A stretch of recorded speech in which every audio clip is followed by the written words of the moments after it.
मोहतरम उलमा किराम मुअज़्ज़ज़ सामईन मेरे बुज़ुर्गों और दोस्तों आप लोग थोड़ा आगे बढ़ जाएं।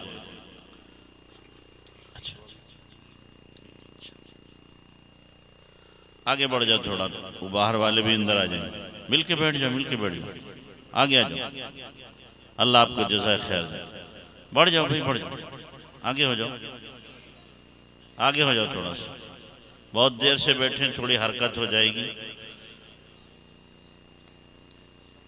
आ जाओ, बढ़ जाओ, बढ़ जाओ। बाहर वाले अंदर आ जाओ भाई।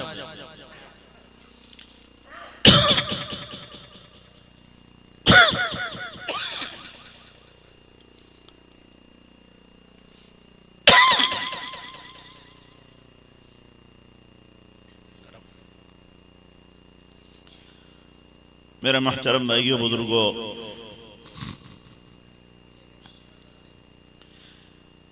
दीन नाम है अल्लाह के हुक्म, नबी सल्लल्लाहु अलैहि वसल्लम के तरीक़े का।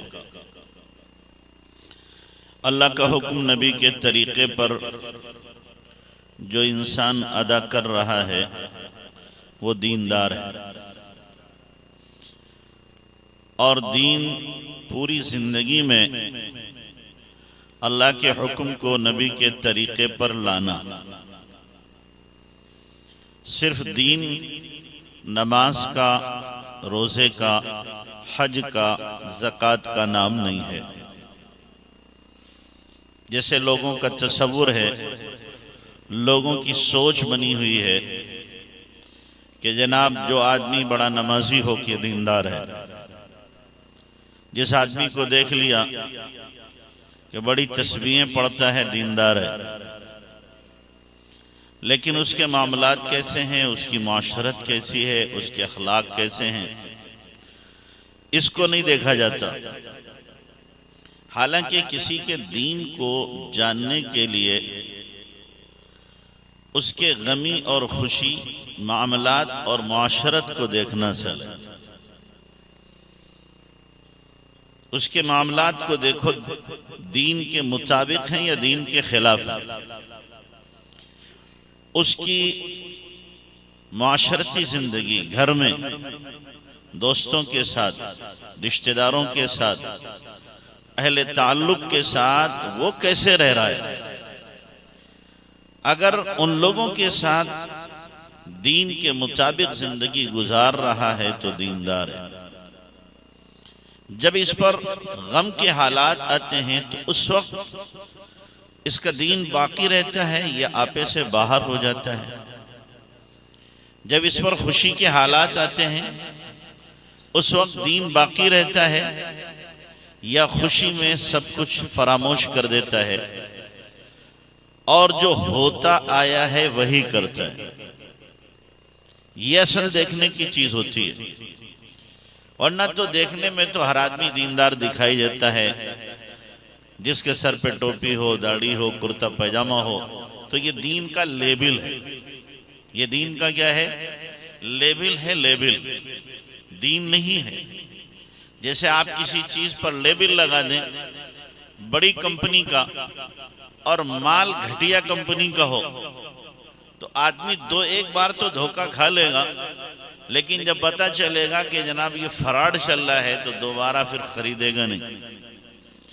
यही हाल दीन का है कि मैं आपको अपने इस लेबिल से एक बार धोखा दे सकता हूं, लेकिन हर बार धोखा आप नहीं खा सकते। हम अवाम में भी, खवास में भी अगर धोखेबाजी है दीन के एतबार से, तो अल्लाह तो खूब जानता है, बंदे भी जान जाते हैं, बंदों को भी मालूम हो जाता है। तो इसलिए जाहिरी दीन देखकर कभी किसी के मुतासिर मत होना। मैं हूं या कोई हो, मामलात देखो उसके कैसे हैं, मुआशरत देखो उसकी कैसी है, उसकी अपनी जिंदगी में जितना दीन है, क्या घर वालों में भी उतना दीन है क्या नहीं है, यहां आकर पता चलेगा। अल्लाह के नबी जनाब रसूलुल्लाह सल्लल्लाहु अलैहि वसल्लम ने जब दीन की दावत दी तो अल्लाह ने सबसे पहले आपको हुक्म क्या दिया? वो अंज़िर आशिरतकल अक़रबीन। नबी जी अपने घर वालों को जो करीबी हैं उनको सबसे पहले डराइए, उनको लाने की कोशिश कीजिए। अल्लाह के नबी सल्लल्लाहु अलैहि वसल्लम ने अपने घर वालों पर कोशिश की और वो उनमें से एक बड़ा तबका आप अलैहिस्सलाम के दीन को कबूल करने वाला बन गया। कुछ ही लोग बाकी रह गए। आपके चचाओं में अबू लहब, अबू तालिब, ये दो ईमान नहीं लाए, बाकी जितने चचा थे वो सभी ईमान ले आए। आपकी फूफियां ईमान में दाखिल हो गई और इसी तरीके से आपकी जितनी चची थी वो भी ईमान में दाखिल हो गई। आप अलैहिस्सलाम के चचेरे भाई वो भी ईमान में दाखिल हो गए। ये अल्लाह के नबी सल्लल्लाहु अलैहि वसल्लम की मेहनत थी और आप अलैहिस्सलाम का खूबसूरत निथरा हुआ किरदार था। आप अलैहिस्सलाम की पाकीज़ा मुबारक जिंदगी थी। जो बोल था वही अमल था, जो कौल था वही हकीकत थी। इसलिए आप अलैहिस्सलाम से लोग जुड़ते चले गए। नबी अलैहिस्सलाम की बीवियां आप अलैहिस्सलाम से खुश हैं, आपके मुलाजिम आपसे खुश हैं, आप सल्लल्लाहु अलैहि वसल्लम के मातहत गुलाम आपसे खुश हैं। अगर किसी के अखलाक को देखना है तो बीवी से पूछ लो जाके। किसी के अखलाक को देखना है उसके मुलाजिम से पूछ लो, जो नौकर है उससे पूछ लो कि जनाब के अखलाक कैसे हैं, किरदार कैसा है, इनका करैक्टर कैसा है, तुम्हारे साथ रख रखाव कैसा है। वो इंशाल्लाह कच्चा छट्टा पूरा बता देगा। वो सुना देगा ये कैसे हैं, बता देगा जाहिर जैसा है बातिन वैसा है कि नहीं है। अल्लाह के नबी जनाब रसूलुल्लाह सल्लल्लाहु अलैहि वसल्लम ने इसी चीज को पेश किया था। ये किरदारी आपने पेश किया था। आप अलैहिस्सलाम की 11 बीवियां हैं, एक वक्त में 9 हैं और 9 की 9 खुश हैं। 9 की 9। आप जितने बैठे हो ना शादीशुदा में पूछूं आपकी एक खुश है तो अक्सर कहेंगे नहीं खुश है, और बीवियों से जाके पूछो तो कहेंगे जी बस हमें शिकायत है। ये क्यों? हमारे अखलाक और हमारा किरदार यहाँ पे लूज है, हमारा कैरेक्टर लूज है। जो बीवी हर वक्त हमारे साथ रहती है, खुश, सारी तारीफें कर रही, आपके किरदार की, आपके अखलाक की, आपकी माशरत की, आपके रहन सहन की, आपकी मोहब्बत की, आपके ताल्लुक की, और आप सल्लल्लाहु अलैहि वसल्लम 9 की 9 बीवियों को वक्त दे रहे हैं। ये कमाल है अल्लाह के नबी जनाब रसूलुल्लाह सल्लल्लाहु अलैहि वसल्लम का। हम लोगों की एक बीवी होती है, उसे आम तौर से शिकायत होती है हमें वक्त नहीं देते। होती कि नहीं होती? भाई हमारी बीवी को भी शिकायत है कि जी ये घूमते ही रहते हैं। हमारी बीवी को शिकायत क्या है कि सारी दुनिया को वक्त दे रहे, हमारे लिए वक्त नहीं है। जबकि हमने पहले कांटेक्ट कर लिया था, पहली रात ही में कह दिया था हमने, देखो हम घूमने वाले आदमी हैं, इधर उधर भागते फिरेंगे, तुम्हें इसकी शिकायत नहीं होना चाहिए। तो हमारा पहले से कांटेक्ट है, समझे भाई? तो शिकायत बीवियों को है। अगर बीवियों को हकीकत में शिकायत है हमारे किरदार से, तो हम इस पॉइंट में लूज हैं। हम क्या है इसमें लूज हैं। अल्लाह के नबी जनाब रसूलुल्लाह सल्लल्लाहु अलैहि वसल्लम के मातहत, आप अलैहिस्सलातु वस्सलाम के खादिम और आपके गुलाम आपसे खुश हैं। हजरत अनस आपके खादिम हैं, कहते खादिम तो नबी सल्लल्लाहु अलैहि वसल्लम 10 सिनीन, मैंने अल्लाह के नबी सल्लल्लाहु अलैहि वसल्लम की 10 साल खिदमत की है। इसका इको कम करो भाई, आवाज बढ़ाओ, इको बहुत कर रखा है, हमें नाच नहीं पड़ना भाई।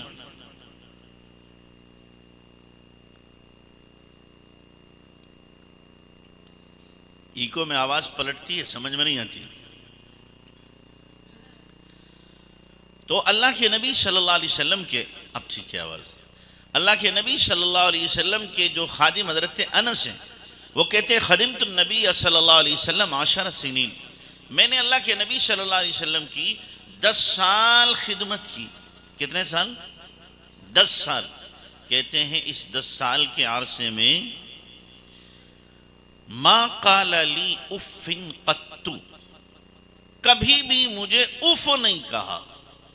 मारना, झिड़कना, धुतकारना, बुरा भला कहने तो दूर की बात है, 10 साल में उफ नहीं कहा अल्लाह के नबी सल्लल्लाहु अलैहि वसल्लम ने। घर के अगर किसी फर्द ने डांटना चाहा, मारना चाहा, झड़कना चाहा, कोई नुकसान कर दिया, तो आपने मना किया, बच्चा है, गलती हो गई, छोड़ो, नुकसान हो गया, वापस थोड़ी आ जाएगा। मना करे किया घर वालों को भी। इससे ज्यादा आला ज़र्फ किसका हो सकता है? हजरत अनस कहते हैं जब मेरी माँ ने अल्लाह के नबी की खिदमत में मुझे दिया था, मेरी उम्र 8 साल की थी, और कहा था ये आपकी खिदमत करेगा। 8 साल का बच्चा खिदमत करेगा, खिदमत लेगा। 8 साल का पेश कर दिया था। कहते 10 साल में अल्लाह के नबी सल्लल्लाहु अलैहि वसल्लम के साथ रहा, और इस पूरे अरसे में अल्लाह के नबी ने कभी मुझे नाराज नहीं होने दिया, कभी मुझे उफ नहीं कहा, कभी मुझे डांटा नहीं। कहते बहुत से मेरे काम नबी अलैहिस्सलाम की मंशा के खिलाफ होते थे। आपने भेजा मुझे कहीं चले जाओ, अनस काम करके आओ, बाहर बच्चे खेल रहे होते, मैं जाके खेलने लगा, भूल गया। पीछे से अल्लाह के नबी पहुंचते, मेरा कान पकड़ते, अनस, मैं मुड़ के देखता तो अल्लाह के नबी मुस्कुरा रहे हैं, अल्लाह के नबी मुस्कुरा रहे हैं। मैं कहता अल्लाह के नबी माफ कीजिए, जा रहा हूं काम को। एक मरतबा का वाकया तो बड़ा दिलचस्प उन्होंने बयान किया कि मेरी अम्मी जान ने मुझे अंगूर दिए और कहा अल्लाह के नबी को पहुंचा दो, कपड़ा ढक के कि अंगूर अल्लाह के नबी को पहुंचा दो। मैं लेके चला घर से, मैंने सोचा जरा देखूं हैं कैसे, खट्टे हैं मीठे। कपड़ा खोला, एक खाया मीठा तो शानदार है, दूसरा, फिर तीसरा, फिर चौथा। अल्लाह के नबी तक पहुंचने से पहले पहले मैंने सारे चट कर दिए, सब खा गया, और फिर अल्लाह के नबी के पास पहुंच गया। कुछ दिनों के बाद अल्लाह के नबी मेरे घर आए, तो अम्मा ने पूछा अल्लाह के नबी मैंने आपको अंगूर भेजे थे, कैसे थे? आपने कहा कैसे अंगूर, मुझे तो मिले नहीं, मुझे तो मिले नहीं। अल्लाह के नबी समझ गए अनस खा गया। तो जब भी हजरत अनस मिलते आप फरमाते अनस मेरे अंगूर कहाँ हैं, मेरे अंगूर कहाँ हैं? तो नबी सल्लल्लाहु अलैहि वसल्लम उनसे मजाक फरमाया करते थे, मजाक फरमाया करते थे। तो ये हजरत अनस रज़ियल्लाहु अन्हु है कि आप अलैहिस्सलाम की उन्होंने जैसी खिदमत की तो की, आप अलैहिस्सलाम ने उनको वो दुआ दी कि उनकी दुनिया भी बन गई, आखिरत भी बन गई। कहते हैं अल्लाह के नबी अलैहिस्सलाम ने मुझे दुआ दी, अल्लाह इसकी उम्र में, इसकी औलाद में, इसकी माल में बरकत दे दे। कहते उम्र मेरी 100 साल के करीब हुई उनकी, हजरत अनस की उम्र 100 साल के करीब हुई। कहते हैं बच्चे के 100 के करीब तो दफन कर चुका हूं, कितने? 100 के करीब, यानी अपने खुद बच्चे, अपने पोते नवासे के 100 के करीब तो दफन कर दिए, तो बाकी कितने रहे होंगे? जाहिर है कि बाकी तो ज्यादा ही होंगे, कई 100 होंगे। और कहते माल का ये हाल था कि हर एक के बाग में साल में एक बार खजूर आती है, हमारे बाग में साल में 2 बार खजूर आती थी। कितनी बार? 2 बार खजूर आती थी। और घर के अंदर माल का ढेर लगा रहता था, ढेर लगा रहता था। कुल्हाड़ियां टूट जाती थी सोना काटते काटते। कुल्हाड़ियां टूटती थी कैसे? सोना काटते काटते। अल्लाह ने इतना नवाजा नबी अलैहिस्सलाम की खिदमत की बरकत से। तो मैं कह रहा था कि ये खादिम हजरत अनस रज़ियल्लाहु तआला अन्हु और अल्लाह के नबी सल्लल्लाहु अलैहि वसल्लम से बेपनाह मोहब्बत करते हैं, और आपकी जब तारीफ करते हैं तो करते करते नहीं थकते। इसीलिए उन्होंने एक मरतबा अल्लाह के नबी से, अल्लाह के नबी के हाथों के बारे में कहा, कहने लगे मा मसस्तु दीवाजन वला हरीरन अलियन मिन कफ्फि रसूलिल्लाह, मैंने कोई रेशम और कोई देबा अल्लाह के नबी से हाथों से ज्यादा नरम नहीं छुआ। आप अलैहिस्सलाम की हथेली रेशम से ज्यादा नरम थी। जिसकी हथेली इतनी नरम हो, दिल कितना नरम होगा। तो नबी अलैहिस्सलाम अपने खादिमों के साथ ऐसा ताल्लुक, बीवियों के साथ आप अलैहिस्सलाम का बड़ा खूबसूरत ताल्लुक, बड़ा खूबसूरत ताल्लुक। पूरी जिंदगी में अल्लाह ने कभी भी अपनी किसी बीवी पर हाथ नहीं उठाया, किसी बीवी पर। और गांव वालों की शायद कोई बीवी बचती ना हो।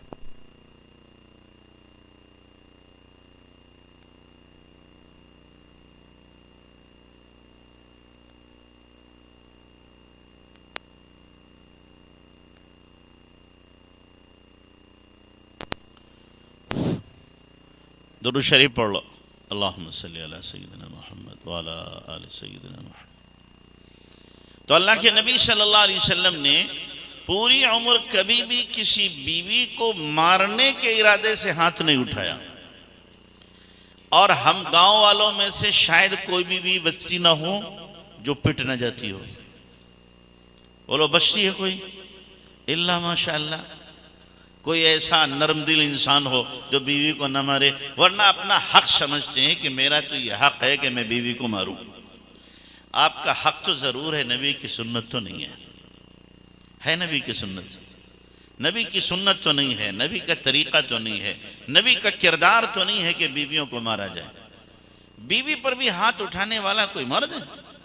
मर्द तो वह है जो किसी मर्द से पंजा आजमाई करे, किसी मर्द से लड़े। औरत से लड़ने वाला ये क्या मर्दानगी है? उस पे हाथ उठाया आपने तो क्या कमाल कर दिया। तो इसलिए अल्लाह के नबी सल्लल्लाहु अलैहि वसल्लम की सीरत से हमें मिलता है कि आपने कभी हाथ नहीं उठाया। और नबी अलैहिस्सलाम, ऐसा नहीं है कि आप अलैहिस्सलाम की बीवियों से कभी नोक झोंक नहीं होती थी। भाई मियाँ बीवी हैं, कभी मोहब्बत की नोक झोंक होती है, कभी वैसे भी हो जाती है। मियाँ बीवी आपस में लड़ते हैं तो कोई दुश्मनी थोड़ी होती है, वो तो मोहब्बत की लड़ाई होती है। कैसी होती है? मोहब्बत की लड़ाई। हमारे यहाँ कहते हैं मियाँ बीवी की लड़ाई दूध की मलाई। मियाँ बीवी की लड़ाई दूध की मलाई। अभी लड़ेंगे 1 घंटे बाद सुलह हो गई। तो अल्लाह के नबी सल्लल्लाहु अलैहि वसल्लम के यहाँ भी नोक झोंक हो जाती थी। हजरत अम्मा आयशा रज़ियल्लाहु तआला अन्हा से एक मरतबा नोक झोंक हो गई तो वो नाराज हो गई। अल्लाह के नबी सल्लल्लाहु अलैहि वसल्लम ने उनके अब्बा हजरत अबू बकर सिद्दीक को बुलाया कि जी हमारी सुलह करा दो आके। हजरत अबू बकर सिद्दीक रज़ियल्लाहु तआला अन्हु आ गए। तो अल्लाह के नबी सल्लल्लाहु अलैहि वसल्लम ने जो वाकया पेश आया था वो बयान करना शुरू किया। तो हजरत आयशा रज़ियल्लाहु तआला अन्हा ने मोहब्बत के लहजे में कहा, जरा ठीक ठीक बताना। क्या कहा? ठीक ठीक। ये मकसूद नहीं था अल्लाह के नबी झूठ बोलेंगे, ये एक नखरा है, एक अंदाज है कि आप ठीक ठीक बताना। लेकिन हजरत अबू बकर सिद्दीक तो आशिक़े ज़ार थे, उनको गुस्सा आ गया। नबी के लिए जुमला बोलने, एक लगाया कस के कि अपनी जान की दुश्मन नबी को कह रही ठीक ठीक बता, नबी गलत बताएंगे। हजरत आयशा घबरा के अल्लाह के नबी के पीछे के बैठ गई। आपने फरमाया अबू बकर सुलह के लिए बुलाया था, मारने के लिए थोड़ी बुलाया, जाओ हम खुद ही सुलह कर लेंगे। हजरत अबू बकर सिद्दीक रज़ी अल्लाह तआला अन्हु चले गए। आपने यूं मुड़ के देखा बचा लिया, वरना और पिटती। हो गई सुलह। तो नबी अलैहिस्सलातु वस्सलाम यूं अपनी बीवियों के साथ रहा करते थे। ये ताल्लुक था अल्लाह के नबी सल्लल्लाहु अलैहि वसल्लम को। एक मर्तबा आप अलैहिस्सलातु वस्सलाम अपनी एक ज़ौजे मोहतरमा के यहाँ हैं। दूसरी बीवी ने खादिम के जरिए से हलवा टाइप की कोई चीज़ बनाई थी, अल्लाह के नबी की खिदमत में भेज दी कि आप भी कुछ खा लें। जब वो खादिम लेके पहुंचा तो जिन बीवी के यहाँ आप थे उन्होंने जोर से हाथ मारा, यहाँ लेके आ गया है। तो वो प्याला गिर गया, टूट गया प्याला भी। तो आपने फरमाया गारतुम्मुकुम, तुम्हारी माँ को जो है गैरत आ गई।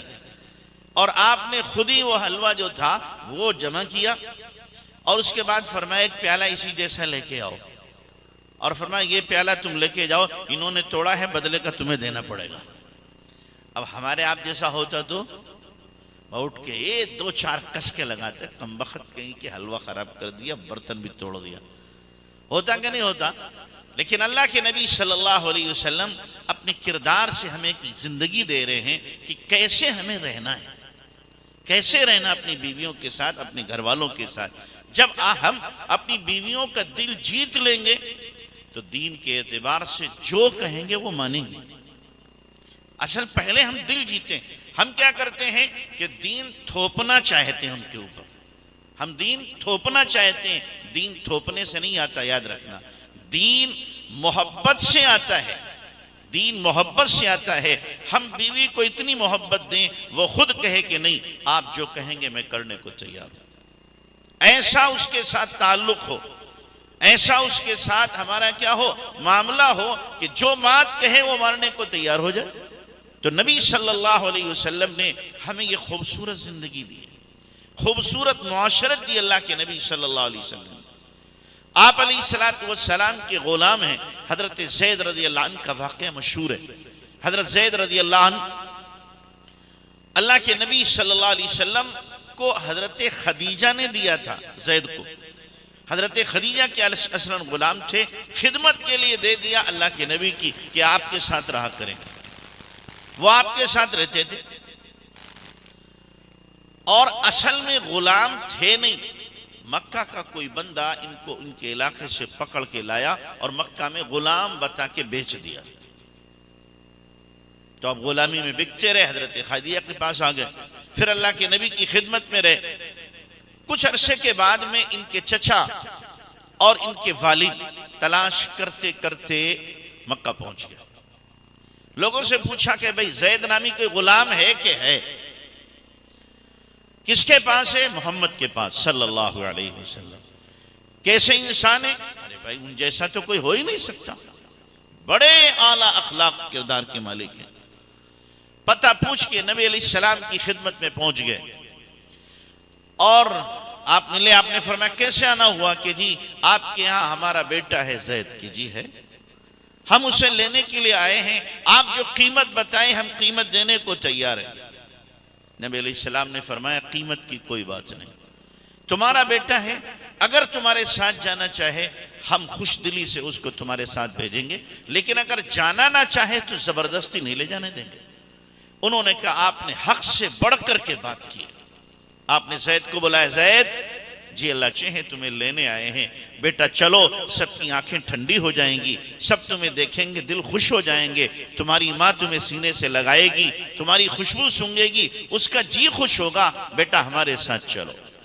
हजरत ज़ैद ने कहा चचा जान आपने बात कर ली कि डी। हजरत ज़ैद ने यूं अल्लाह के नबी को देखा और कहा इनको छोड़ के आपके साथ नहीं जा सकता, इनको छोड़ के आपके साथ नहीं जा सकता। अल्लाह अकबर। तो चचा ने कहा बेटा गुलामी को तरजीह देते हो तुम आजादी पे? हजरत ज़ैद ने कहा इस गुलामी पर हजारों आजादियां कुर्बान हो, जो मैंने यहां देखा वो कहीं ना देखा। आप अंदाजा लगाओ, हजरत ज़ैद गोया अपनी ज़बान हाल से कह रहे थे अब्बा आपकी मोहब्बत यकीनन बहुत है, लेकिन नबी की मोहब्बत इससे बढ़ी हुई है। माँ की मोहब्बत में कुर्बान जाऊं, लेकिन मैंने अपने नबी में जो मोहब्बत देखी वो माँ में भी नहीं देखी। मैंने अपने भाइयों की मोहब्बत का मजा चखा है, लेकिन नबी अलैहिस्सलातु वस्सलाम का जो ताल्लुक मुझसे है वो भाइयों में भी नहीं है। मैंने अपनी बहनों की मोहब्बत देखी है, उनका मेरे ऊपर निसार होना मैंने देखा है, लेकिन नबी अलैहिस्सलातु वस्सलाम ने जो मेरे साथ किरदार पेश किया, जो अखलाक पेश किए हैं, वो मेरी बहनें भी मुझसे पेश नहीं कर सकी। लिहाजा मैं नबी को छोड़ के आपके साथ नहीं जा सकता। जब हजरत जैद ने यह कहा, अल्लाह के नबी उठे और उठ करके हजरत जैद को सीने से लगा लिया, सीने से लगाया और फरमाया, आज से ये जैद इब्न हारिसा नहीं है, आज से ये जैद इब्न मोहम्मद है, आज से ये मेरा बेटा है, मेरा बेटा है। चुनांचे अल्लाह के नबी सल्लल्लाहु अलैहि वसल्लम जब तक मक्का रहे, जो भी आता था यही समझता था कि जैद अल्लाह के नबी के बेटे हैं, जैद इब्न मोहम्मद कहा जाता था। मदीना पहुंचे, वहां भी यही कहा जाता था। लेकिन जब कुरान की आयत नाजिल हुई, उदऊहुम लिआबाइहिम हुवा अक़सतु इंदल्लाह, कि हर एक को उसके बाप के साथ जो असली है पुकारो, तब अल्लाह के नबी सल्लल्लाहु अलैहि वसल्लम ने मना फरमाया, अब जैद इब्न मोहम्मद नहीं, जैद इब्न हारिसा का। ये अखलाक हैं अल्लाह के नबी सल्लल्लाहु अलैहि वसल्लम के गुलामों के साथ। मैं क्या करता हूं, हम इतने बदअखलाक हैं कि हमारी औलाद हमसे खुश नहीं है, हमारी औलाद हमसे खुश नहीं है, हमसे दूर भागती है। क्यों? इसलिए कि हम इतने सख्त हो जाते हैं या बदअखलाक हो जाते हैं कि हमारी औलाद हमारे साथ रहना नहीं चाहती। तो नबी अलैहिस्सलातु वस्सलाम की जिंदगी से हम सबक सीखें कि आप अलैहिस्सलातु वस्सलाम की जिंदगी किस कदर खूबसूरत है और बाकिरदार और अखलाक वाली है। इस जिंदगी को अपनाएंगे तो आपस की दुश्मनियां खत्म हो जाएंगी, नफरतें खत्म होकर मोहब्बतें वजूद ले लेंगे, अदावतें खत्म होकर के मोहब्बतों का बीज बोया जाएगा, दिल आपस में फटने के बजाय मिलेंगे। देखो अभी इलेक्शन आने वाला है, गांव वाले इस इलेक्शन में कितनी नफरतों के बीज बोते हैं, हम इस पार्टी के, हम इस पार्टी के, हम इस प्रधान के, हम इस प्रधान के, और फिर इसकी वजह से दुश्मनियां हो जाती हैं। भाई सियासत की वजह से दीन छोड़ देंगे, सियासत की वजह से ताल्लुकात खत्म कर देंगे, सियासत की वजह से खून सफेद हो जाएंगे, सियासत की वजह से रिश्ते नाते खत्म हो जाएंगे। ये क्या चीज है? सियासत है ठीक है, जिसका जिधर दिल आता है उधर जाके वोट दे दे, नहीं दे रहा है तो हमें शिकायत नहीं होना चाहिए, उसके दिल की बात है। वो उनको हमसे अच्छा समझ रहा है। अगर कोई प्रधान बन रहा है, अपने को ऐसा पेश क्यों नहीं करता, कोई दूसरा खड़ा ही ना हो कि नहीं ये सबसे अच्छी खिदमत करने वाले हैं, हम नहीं खड़े होंगे, यही खड़े रहे। अपने आप को ऐसा बनाते क्यों नहीं? अगर प्रधान है अपने आप को ऐसा पेश करे, इतनी खिदमत करे, इतनी खिदमत करे, लोग कहें कि नहीं किसी दूसरे को खड़े होने की जरूरत नहीं है, ये प्रधान जी जब तक जिंदा रहेंगे तब तक यही रहेंगे। अभी मैं वहां गोंडा गया था, एक जगह गर्रा नाम है उसका, बहुत बड़ा गांव है, तकरीबन 15-20 हजार की आबादी का। लोगों ने बताया कि ये बड़े मियाँ हैं, इन्होंने 45 साल प्रधानी की है, और जब तक ये खड़े होते रहे कोई दूसरा खड़े नहीं हुआ, दूसरा खड़ा ही नहीं हुआ। उन्होंने खुद छोड़ा कि अब मेरे बस का नहीं है, खुद छोड़ा उन्होंने। ऐसी प्रधानी करो, ऐसे अखलाक पेश करो, ऐसी खिदमत करो, ऐसे लोगों के दिल जीतो। अपना पेट न भरो, प्रधानी में गरीबों का पेट भरो। अपनी बैंक जमा मत करो, बल्कि गरीब बच्चियों की शादी कराओ, उजड़े हुए घरों को बसाओ, बीमारों के सर पर हाथ रखो, जो मजबूर लाचार हैं उनके घरों को भर दो। यह है असल प्रधानी। प्रधानी नाम तो खिदमत का है, बैंक भरने का नाम नहीं है, पेट भरने का नाम नहीं है, करोड़पति बनने का नाम नहीं है। असल तो सियासत खिदमत सिखाती है। अल्लाह के नबी सल्लल्लाहु अलैहि वसल्लम ने सियासत की कि नहीं की? नबी की किरदार का यह भी तो पहलू है। अल्लाह के नबी सल्लल्लाहु अलैहि वसल्लम ने मदीना मुनव्वरा पहुंच करके सबसे बड़ी सियासत की है कि जो दुश्मन थे उनको अल्लाह के नबी ने अपना बनाया। यहूद जो दुश्मन थे अल्लाह के नबी के, और कुफार जो दुश्मन थे अल्लाह के नबी के, औस और हजरज ये दो कबीले थे काफिरों के, मुशरिकीन के, और बनु कुरैजा, बनु कैनका, बनु नजीर, ये 3 खानदान थे यहूदियों के। ये कुल 5 खानदान थे। 5 खानदानों पर मदीना की बस्ती मुश्तमिल थी। अल्लाह के नबी सल्लल्लाहु अलैहि वसल्लम पर औस और हजरत ये 2 कबीले अक्सर ईमान ले आए, थोड़े से बचे, अक्सर ईमान ले आए थे। यहूदियों के 3 कबीले जो थे, बनु नजीर, बनु कैनका, बनु कुरैजा, इनमें से 99% ईमान नहीं लाए, 99%। लेकिन अल्लाह के नबी सल्लल्लाहु अलैहि वसल्लम ने वहां सियासत क्या की, इन सब को बिठाकर, इनके सरदारों को बिठा करके आपस में मुआहिदा किया कि हम मदीने में एकजुट रहेंगे, मोहब्बत के साथ रहेंगे, और देखो फैसला अगर होगा तो अल्लाह के नबी जो फैसला करेंगे वो सबको मानना पड़ेगा, वो सबको मानना पड़ेगा। अगर कोई दुश्मन मदीने पे हमला करेगा तो ये मुशरिकीन, यहूदी और मुसलमान तीनों मिल करके उसके दांत खट्टे करेंगे। अल्लाह के नबी और हर एक को उसके अपने मजहब के मुताबिक मुकम्मल आजादी होगी, अपने मजहब पर अमल करे। मुशरिकीन अपने मजहब पर, यहूदी अपने मजहब पर, मुसलमान अपने मजहब पर, हर एक अमल करेंगे और किसी को बुरा भला नहीं कहा जाएगा। लेकिन जब कोई झगड़ा होगा तब अल्लाह के नबी सल्लल्लाहु अलैहि वसल्लम क्या करेंगे, फैसला करेंगे।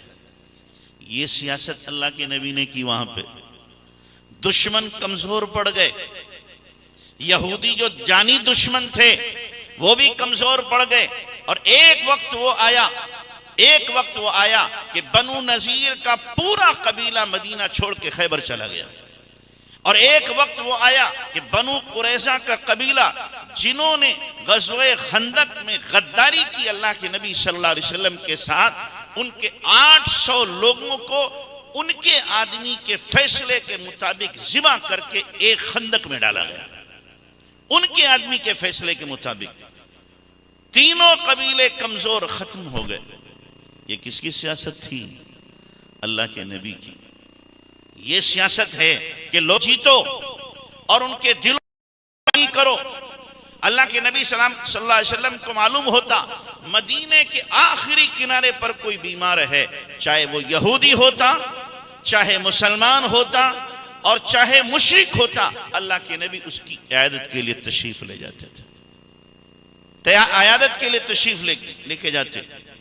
आप अलैहिस्सलातु वस्सलाम कि अगर कोई दावत करता, मुसलमान करता या यहूदी करता या मुशरिक करता, अल्लाह के नबी सल्लल्लाहु अलैहि वसल्लम उसकी दावत में जाते, दावत में जाते। बोलो अल्लाह के नबी ने मुशरिक की दावत खाई कि नहीं खाई?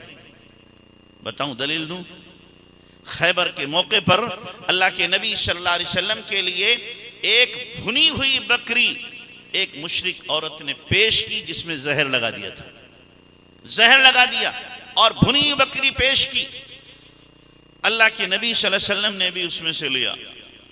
एक सहाबी ने खाया, फौरन तबीयत बिगड़ी, वो शहीद हो गए। अल्लाह के नबी मुंह के करीब ले गए, उस गोश्त से आवाज आई, नबी जी मुझे मत खाइए, इसमें जहर मिला हुआ है, इसमें जहर मिला हुआ है।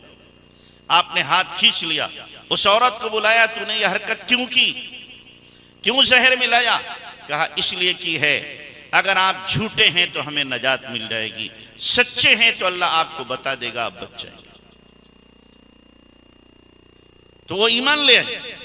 तो बहरहाल अल्लाह के नबी सल्लल्लाहु अलैहि वसल्लम मुशरिक की दावत को भी कबूल करते, लेकिन इसका मतलब ये नहीं आप भी दावतों में जाओ, कोई बुलाए और जितना ड्रामा और हंगामा होता हो चले जाओ। क्यों भाई, जाओगे? छोड़ते हो? छोड़ते हो शादियों में, शादियों में छोड़ते हो।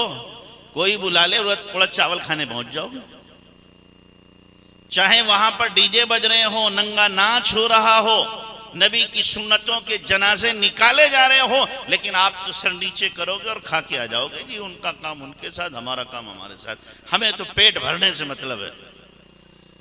ओ अल्लाह के बंदो, कुछ तो गैरत होना चाहिए, कुछ तो शर्म होना चाहिए, नबी की सुन्नत का कुछ तो पासो लिहाज होना चाहिए, नबी की मोहब्बत का कुछ तो ख्याल होना चाहिए। ये नबी की सुन्नतों को कुचल रहे हो और नबी की सुन्नतों का मजाक उड़ा रहे हो और बरसरे आम नंगा नाच नाच रहे हो, एक साथ खाना चल रहा हो, खड़े होकर के खा रहे हो। कितनी सुन्नतें इन्होंने धक्के देकर निकाल दी और हम पहुंच जाएं और जाकर के खा लें। इससे बड़ी बेगैरती, बेशर्मी और नबी सल्लल्लाहु अलैहि वसल्लम से मोहब्बत की कमी की दलील और क्या हो सकती है? नबी से अगर इश्क है, नबी से अगर मोहब्बत है, जहां नबी की सुन्नत को छोड़ा जा रहा है, धक्का दिया जा रहा है और नबी सल्लल्लाहु अलैहि वसल्लम की सुन्नतों को पामाल किया जा रहा है, एक मुसलमान बागैरत जो नबी से इश्क करने वाला है साफ कहेगा तुम नबी से नफरत करने वाले हो, मोहब्बत करने वाले नहीं है। अगर मोहब्बत करने वाले होते तो यूं नबी की सुन्नतों का जनाजा न निकालते, इसलिए तुम्हारे यहां नहीं खाता मैं। ये गैरत होती, हम जाते जरूर, लेकिन जो जिम्मेदार होता उससे जाकर के कहते कि तुमने नबी की सुन्नतों का जनाजा निकलवाया है, मैं आया हूं तुम्हारे मुंह पर कहता हूं तुमने गलत किया है, नबी को दुख पहुंचाया है, नबी को तकलीफ पहुंचाई है, इसलिए मैं तुम्हारे यहां खाना नहीं खाता। करोगे ऐसा? करोगे? बड़े आहिस्ता से कह रहे हैं कि हम तो ठान चुके हैं कि हर जगह खाने जाएंगे। क्या इतने भूखे हो कि हर जगह चले जाओ? आज यहां तय करो कि ऐसी शादियों में हम शिरकत नहीं करेंगे। जिन शादियों में बाजा बजे या जिन शादियों में खड़े होकर खाना खाया जाए या मर्द औरत दोनों एक साथ जहां खाना खा रहे हों, और जो शादियां रस्म वाली हों, उन रस्म वाली शादियों में हम शरीक नहीं होंगे। रस्में आए दिन बढ़ रही कि नहीं बढ़ रही? अब एक नई रस्म चंद सालों से चली है, कौन सी? हल्दी की। कौन सी रस्म? बोलो, चली कि नहीं चली? अच्छा बताओ, जो बूढ़े बड़े हैं, आज से 15-20 साल पहले थी है? ये कहां से आ गई? किस मुफ्ती ने फतवा दे दिया कि हल्दी की रस्म भी है? किस मौलवी ने कहा है? मौलवी कह कैसे सकता है? खुद कह रहे हैं रस्म। क्या कह रहे हैं? रस्म जब कह रहे हैं, जब रस्म है सुन्नत कहां से हो सकती है? रस्म है तो दीन का आए, और कोई रस्म आए थूक दो उसके ऊपर कि नबी की सुन्नत के मुकाबले में हम इस रस्म को अपनाकर नबी सल्लल्लाहु अलैहि वसल्लम की कब्र अतहर में आपको तकलीफ नहीं पहुंचाएंगे। तो रस्म कहा जा रहा है कि ये क्या हल्दी की रस्म है? पीले कपड़े पहन लिए, मर्दों ने भी औरतों ने भी, सब ने पीले कपड़े पहने, उबटन लगाए जा रहे हैं, बेहयाई हो रही है और बड़ी खुशियां मनाई जा रही हैं, खुशियां मनाई जा रही हैं। बोलो, उबटन कौन लगाता है लड़के के? उबटन कौन लगाता है? नाई आके लगाता है? कौन बताओ, कौन लगाता है? भाभियां लगाती हैं। कौन लगाता है? भाभियां, या लड़की वालों के यहां से कुछ छट्टा किस्म की औरतें आती हैं, वो लगाती हैं। ये सब नामहरम है कि महरम है? सब नामहरम है कि नहीं? इनका तो देखना भी जायज नहीं। चे जाए कि एक जवान लड़का अपने जिस्म को मलवाए, अपने जिस्म को मलवा रहा नामहरमों से। सुनो आका की हदीस, आका ने फरमाया कि तुम किसी खिंजीर को पकड़ लो, ये ज्यादा बेहतर है इससे किसी गैर महरम का हाथ तुम्हारे लगे। खिंजीर पर हाथ पड़ जाए इतना बुरा नहीं है जितना कि गैर महरम औरत का हाथ हमारे जिस्म को लग रहा है। कहां है हम? अपने घरों में ये बेशर्मी, अपने घरों में ये बेगैरती, अपने घरों के अंदर ये बेहयाई।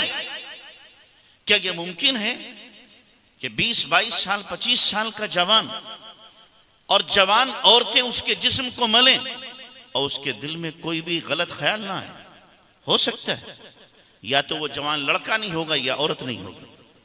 मुमकिन नहीं है मुझे, हंसने की बात नहीं है।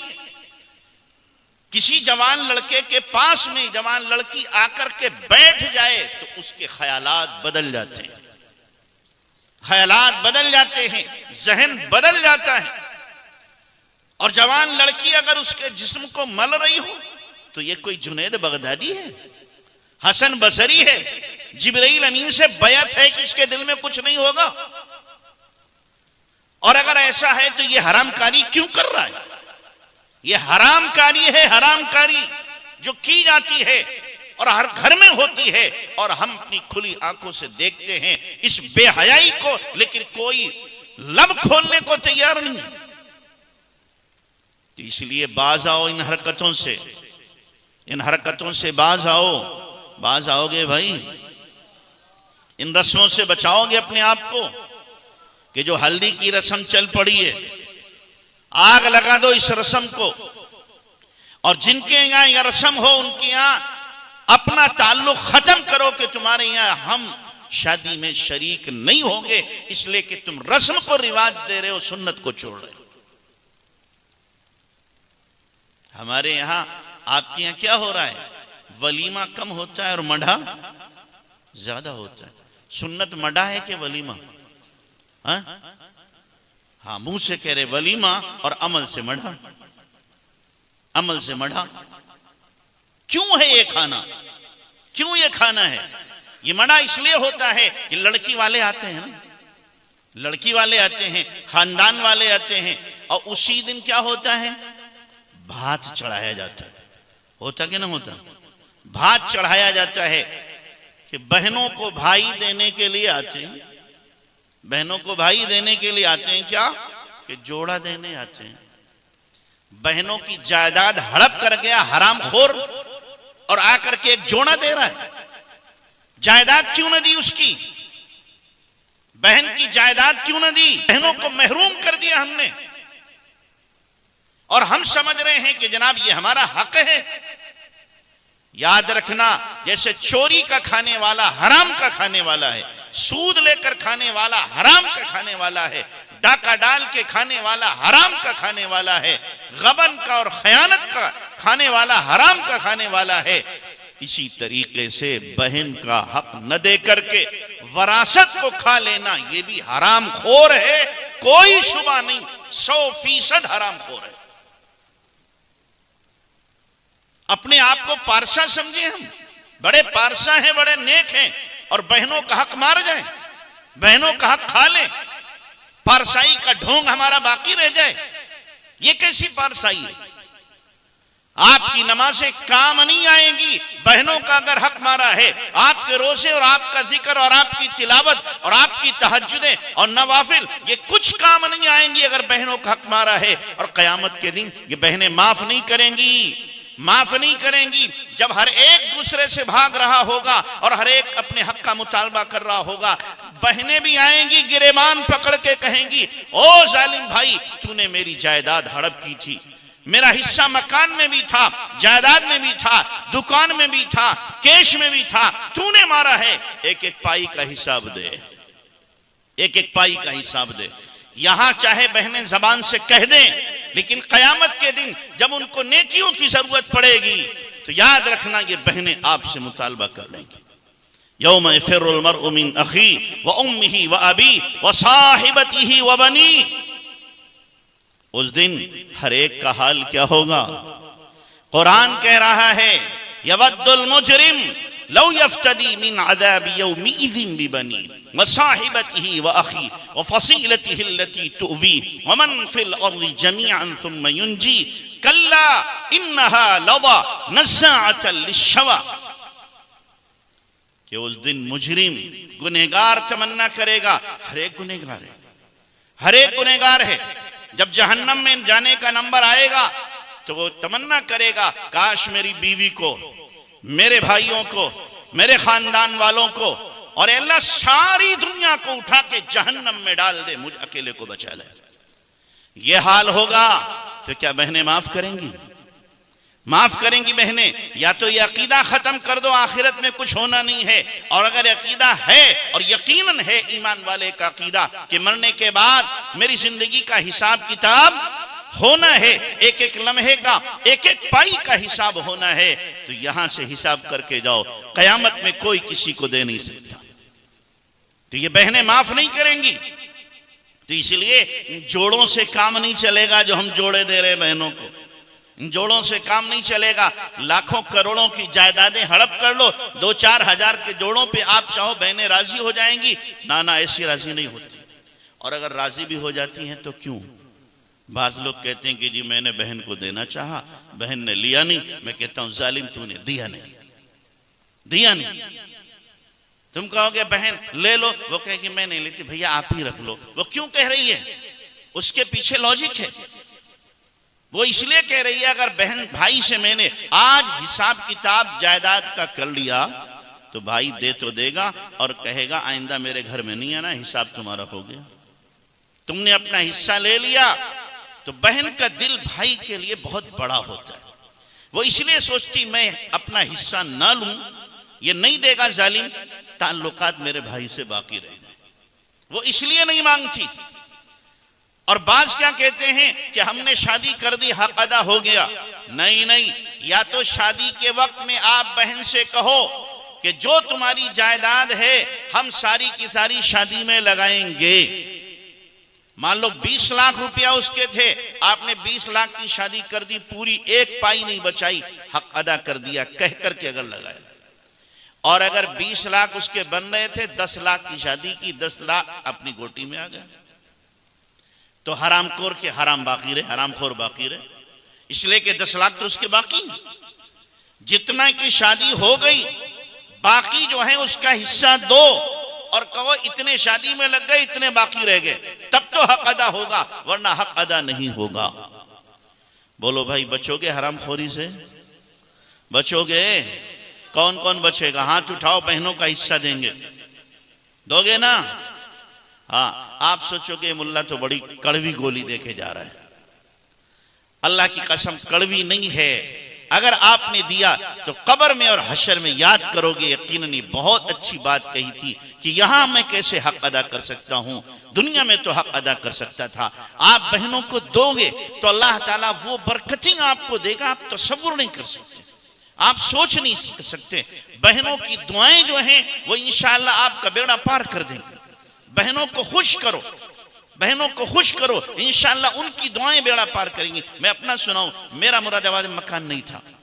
हम दोनों भाइयों ने जो बड़े थे तय किया, हमारी एक बहन कच्चा मकान था, हमने तय किया इनका मकान पहले बनवाना है। हम दोनों भाइयों ने बहन के 2 कमरे, लॉन और इसी तरीके से किचन और समर सेविल पूरा लगवा के उनको मकान, जितना खर्चा हुआ कुछ उनके पास थे, मकान उनका बनवा दिया। उसके बाद हमने कहा बहन अब हमारे लिए दुआ करो, तुम्हारे भाइयों का भी मकान हो जाए। बहन ने दुआ की, अल्लाह ताला ने मुझे भी मकान दिया। इतना बड़ा, इतना महंगा मैं सोच नहीं सकता था। मेरे मकान की इस वक्त वैल्यू 80 लाख रुपया है जिसमें मैं रह रहा हूं। हम फकीर लोग तो सोच भी नहीं सकते थे इतना, लेकिन अल्लाह ने बहनों की दुआ से दिया, बहनों की दुआ से दिया। दूसरे भाई को भी मिला, मुझे भी अल्लाह तबारक ताला ने दिया। तो बहनों की दुआएं लो, बद्दुआएं न लो, उनको खुश रखो। जब वो घर में आए आप समझो मेरे माँ की निशानी आ गई, मेरे बाप की निशानी आ गई। दस्तरखान वसी करो और खूब उनको दो। जब जुदा हो तो खुशी के साथ वो जा रही हो, दुआएं देती जा रही हो। अल्लाह के नबी सल्लल्लाहु अलैहि वसल्लम की सगी कोई बहन नहीं थी, लेकिन आपकी दूध शरीक बहन थी शीमा, दूध शरीक बहन थी। एक मरतबा अल्लाह के नबी ने जब गज़वे हुनैन किया तो उसमें शीमा भी शरीक थी और वो कैदी बन गई। तो सहाबा से उन्होंने कहा कि जी तुम्हारे जो बड़े हैं नबी, मैं उनकी बहन हूं। सहाबा हैरान हो गए, हमारे नबी की तो कोई बहन है नहीं, मैं उनकी बहन हूं, मुझे तुम मेरे भाई के पास पहुंचा दो, मैं अपना मामला अपने भाई से तय कर लूंगी। सहाबा ने अल्लाह के नबी से आके अर्ज किया, अल्लाह के नबी एक औरत है, वो कह रही है कि आप उसके भाई हैं। अल्लाह के नबी ने फरमाया शायद वो शीमा होगी, शीमा होगी, बुला के लाओ। सहाबा बुला के लाए, शीमा आई। अल्लाह के नबी सल्लल्लाहु अलैहि वसल्लम अपनी जगह से खड़े हो गए। अपनी चादर, जिसको अल्लाह कह रहा या अय्युहल मुज़म्मिल या अय्युहल मुद्दस्सिर, चादर बिछाई, फरमाया आ मेरी बहन इस पे बैठ जा। बचपन में तूने मेरा बड़ा ख्याल रखा है। बहन को अल्लाह के नबी ने बिठाया और फरमाया, बहन क्या चाहती है, तेरा भाई तेरी खिदमत के लिए तैयार है, तू चाहे तो जिंदगी भर मेरे साथ रहे, मैं तेरा ख्याल रखूंगा, और अगर तू जाना चाहती है अपने कबीले वालों में तो मैं तुझे तेरे कबीले वालों में इज्जत के साथ भेजूंगा। तो शीमा ने कहा, भाईजान मैं अपने खानदान वालों के साथ रहना चाहती हूं। आपने कहा बहुत अच्छा। आपने एक ऊंट भरा पूरा सामान से लाद दिया, और उसके बाद अल्लाह के नबी सल्लल्लाहु अलैहि वसल्लम ने अपना कंधा पेश किया, बहन मेरे कंधे पे पैर रख के ऊंट पे बैठ जा। अल्लाह अकबर, मेरे कंधे पे पैर रख के बैठ जा। अल्लाह के नबी ने बहन को बिठाया और उसके बाद दो सहाबा से कहा कि जाओ मेरी बहन को इसके कबीले में पहुंचा करके आओ और मेरी बहन को कोई तकलीफ ना हो। और आपने फरमाया, बहन जब तक तेरा भाई जिंदा है, जब जरूरत पड़े, जब परेशानी हो, अपने भाई को याद कर लेना, तेरा भाई तेरी खिदमत के लिए हर वक्त हाजिर है। ऐसे भाई बनो, ऐसे भाई बनो, हक देने वाले भाई बनो, हक लेने वाले भाई न बनो। हक से बढ़कर के आप दो, बहनों को हक से बढ़कर के आप दो, तो इंशाअल्लाह बहनों की दुआएं आपका क्या है, काम चला देंगी और सारी परेशानियां और मशक्कतें आपकी दूर हो जाएंगी। करोगे भाई, करोगे, हक दोगे वरासत का इंशाअल्लाह। अगर आप दोगे तो फिर अल्लाह भी आपको खूब नवाजेगा, खूब नवाजेगा, खूब देगा अल्लाह तबारक ताला। तो ये नबी की सीरत है। ये क्या है? नबी की सीरत है। नबी की सीरत सिर्फ ये नहीं है नबी का हुस्न बयान कर दो, यही सीरत नहीं है। नबी की सीरत के मुख्तलिफ पहलू हैं, मुख्तलिफ पहलू हैं। उन सारे पहलुओं पर नजर दौड़ाओ कि अल्लाह के नबी सल्लल्लाहु अलैहि वसल्लम ने जिंदगी कैसे गुजारी है। मुझे बताओ, अल्लाह के नबी सल्लल्लाहु अलैहि वसल्लम ने 11 शादियां की हैं, कितने में बारातें लेके गए? अल्लाह के नबी कितने बारातें लेके गए होंगे? कितनी बारातें लेके गए? किसी में गए बारात लेकर के? किसी में नहीं। कोई मौलवी साबित नहीं कर सकता अल्लाह के नबी 10, 20 को 50, 100 को लेकर के हैं बारात में पहुंचे हो आप। नहीं, बिल्कुल नहीं, कहीं सबूत ही नहीं है इस चीज का। लेकिन हम हैं नबी की 10, 20 नहीं, 300, 400, 500 बाराती लेकर के पहुंच जाते हैं। लड़की वाले के यहां जाकर के डाका डालें? क्यों जा रहे हैं? क्यों जा रहे हैं? जब एक चीज दीन में है नहीं, शत में है नहीं, सुन्नत में है नहीं, तो हम क्यों करेंगे? क्यों करेंगे? हम साफ कहेंगे ठीक है, जितने चाहो ले आओ, आप जितने चाहो आप ले आओ। अब आपको खानदान वाले परेशान करेंगे, प्रेशर देंगे, ये कैसे होगा? हम तो बारात में जाने के लिए पहले से तैयार हैं कि तुम तैयार हो, हम ले जाने के लिए तैयार नहीं है। हम ले जाने के लिए तैयार नहीं है कि नाक कट जाएगी, कट जाए तुम्हारी नाक। नबी की नाक नहीं कटने देंगे, नबी की सीरत और सुन्नत के खिलाफ नहीं होने देंगे।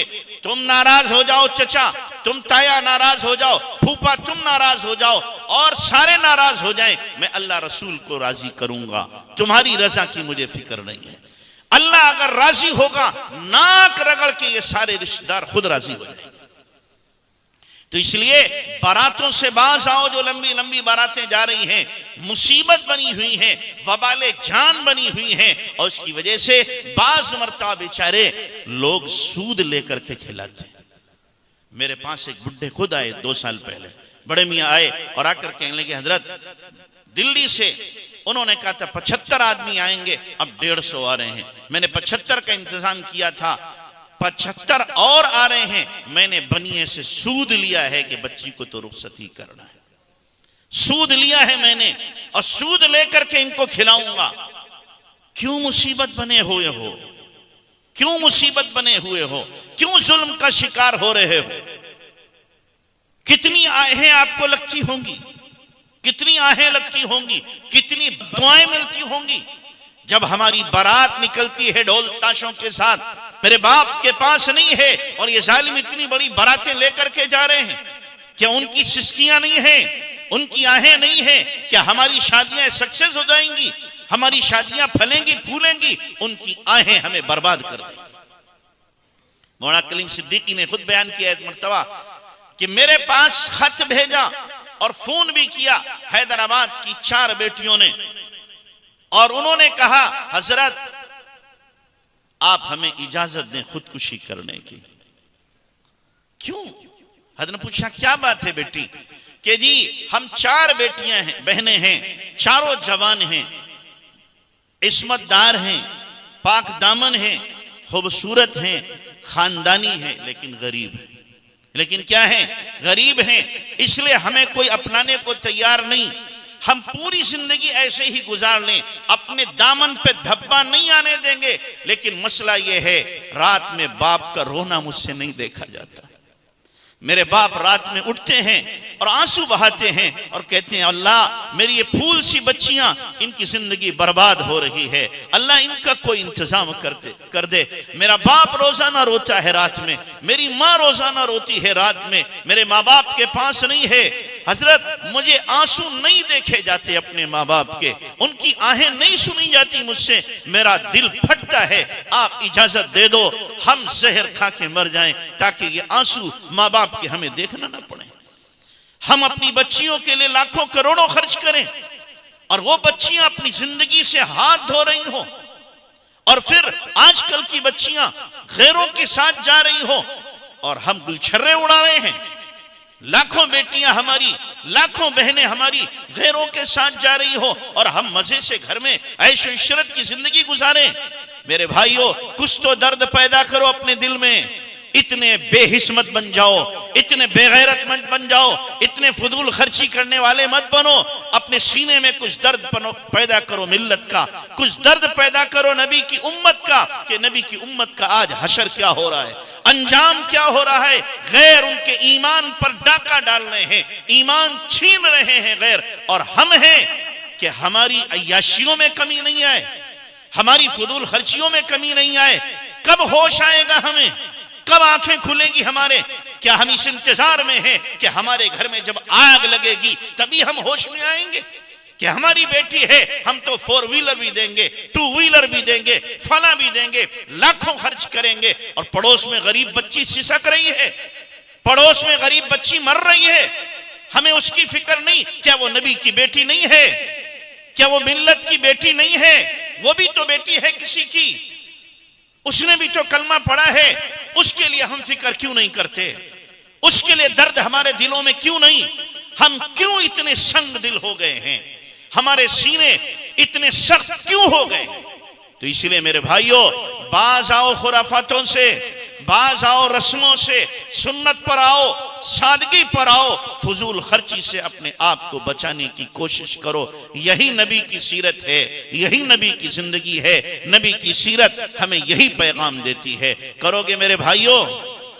अपने इस गांव को एक मिसाली गांव बना दो कि यहाँ पर सुन्नत के मुताबिक शादियां होती हैं, सुन्नत के मुताबिक जिंदगियां गुजरती हैं। अल्लाह मुझे भी आपको भी अमल की तौफीक अता फरमाए।